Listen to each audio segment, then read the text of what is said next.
गया है। अब हीरोइन के साथ नाचते हैं तो थोड़ा सा वो अंकल टाइप का होता है सीजन। खेसारी लाल ने इंटरटेनमेंट शो पे पवन सिंह को एक ऐसी बात बोल देते हैं जो कि चौंकाने वाली बात बोल देते हैं कि पवन सिंह हीरोइन के सामने अंकल टाइप के लगते हैं, मतलब बूढ़े टाइप के लगते हैं।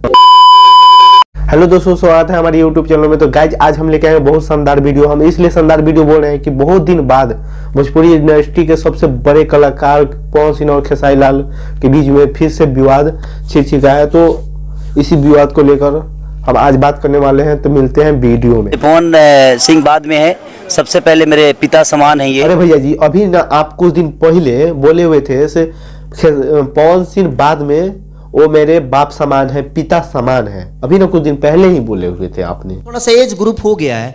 अब हीरोइन के साथ नाचते हैं तो थोड़ा सा वो अंकल टाइप का होता है सीजन। देखिए भैया जी, आपका कहना का मतलब ना एकदम सही था, लेकिन आपने ना जूता भिगा कर मारे हैं और एकदम से टॉपिक चेंज। अबे साले, कभी मैं माफ करना, गुस्से में इधर उधर निकल जाता हूँ। पवन सिंह बाद में है, सबसे पहले मेरे पिता समान है ये। कहने का मतलब ये भी सही था कि बाप बाप होता है, बेटा बेटा होता है। और देखिए, अंकल कोई बड़े यानी बड़े पापा को कोई अंकल भी बोलते हैं, बड़े अंकल भी बोलते हैं, बड़े चाचा भी बोलते हैं, बड़े बड़े पापा भी बोलते हैं, बहुत बड़े बाबूजी बोलते हैं, बहुत कुछ बोलते हैं। सबका एक एज होता है। अब वो हीरो बनते हैं तो थोड़ा सा एज ग्रुप हो गया है। अब हीरोइन के साथ नाचते हैं तो थोड़ा सा वो अंकल टाइप का होता है सीजन। अगर आप दोनों के एक समान अगर खड़ा कर दिया जाए ना तो आप दोनों भी सेम लगेगा, लेकिन आपका फिटनेस जो है वो सही है।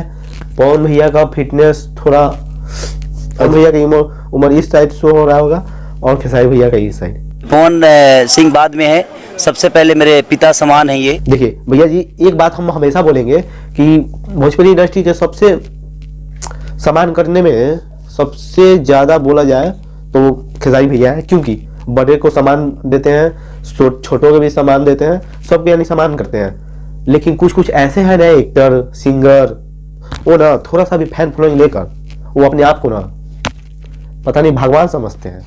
बात तो सही है। खेसारी भैया ना ये बात बोल दिए। अब वो हीरो बनते हैं तो थोड़ा सा एज ग्रुप हो गया है। अब हीरोइन के साथ नाचते हैं तो थोड़ा सा वो अंकल टाइप का होता है सीजन। इस बात को लेकर ना हमें ना रात भर नींद नहीं आया। से अब खेसारी भैया का क्या होगा, रात भर नींद नहीं आया। क्या बोला तूने? मार साले का खोपड़ी तोड़ साले का। हमें जिस बात का डर था वही बात हुआ। उसी में क्या बोल रहे हैं, थोड़ा ये सुन लीजिए। कि हम मजा ले रहे हैं तो प्लीज इसको कंट्रोवर्सी ना करें। हम हाय, कितना मजा आता होगा जब दूसरे का मजा लेने में। जब कोई आपका मजा लेता है तो लग जाती है। अब वो हीरो बनते हैं तो थोड़ा सा एज ग्रुप हो गया है।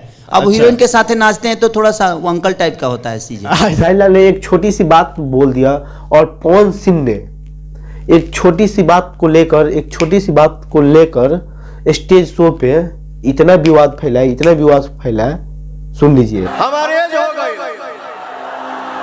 क्या सौरी घर में से निकलनी है। पवन सिंह ने खेसारी लाल को स्टेज शो पे यह बोल दिया कि अभी वो ललमोना बारे, अभी वो लइका बारे, माने सोयरी में से आयल बारे।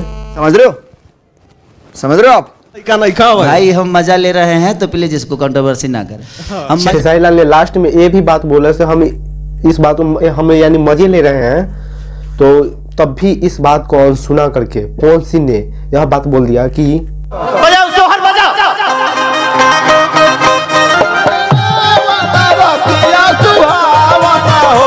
बजाओ रे सोयरी के गाना बजाओ। जो गांव देहात में सोयरी यानी बच्चा जब होता है तो सोयरी वेरी का गाना बजता है, वही गाना बजवा दिया खेसारी लाल पवन सिंह ने। नहीं बोलूं, चुप रहो, लेकिन हमके लगा था कि चुप रहे दिया था। सही बात है। हम जाते जाते लास्ट में हम इतना ही बात बोलना चाहते हैं कि देखिए, वो दोनों पवन सिंह और खेसारी लाल, ये दोनों भोजपुरी इंडस्ट्री के बहुत बड़े कलाकार हैं। उन दोनों में छोटी छोटी बात को लेकर कंट्रोवर्सी होते रहता है, हमेशा होते रहता है। तो इस बात को यानी छोटी सी रहती है, लेकिन ये कुछ यूट्यूबरों ने यानी ऐसा कर रखा है, यानी इतनी छोटी छोटी बातों को इतना फैला रखा है। इसी के कारण हमेशा भोजपुरी इंडस्ट्री में कंट्रोवर्सी होते रहता है और हमेशा विवाद छिड़ते रहता है भोजपुरी इंडस्ट्री में। बस नहीं तो भोजपुरी इंडस्ट्री आज कुछ इस लेवल तक होता, ना कि इस लेवल तक। बात तो सही है। भाई लोग अगर वीडियो अच्छा लगा होगा तो like comment share and subscribe कर दीजिएगा इन छोटी छोटी बातों को हम सुना करके। और मिलते हैं अगले वीडियो में, तब तक के लिए बाय। और किसी बात को बुरा लगा होगा तो कृपया दिल से सॉरी। तो मिलते हैं अगले वीडियो में, तब तक के लिए बाय।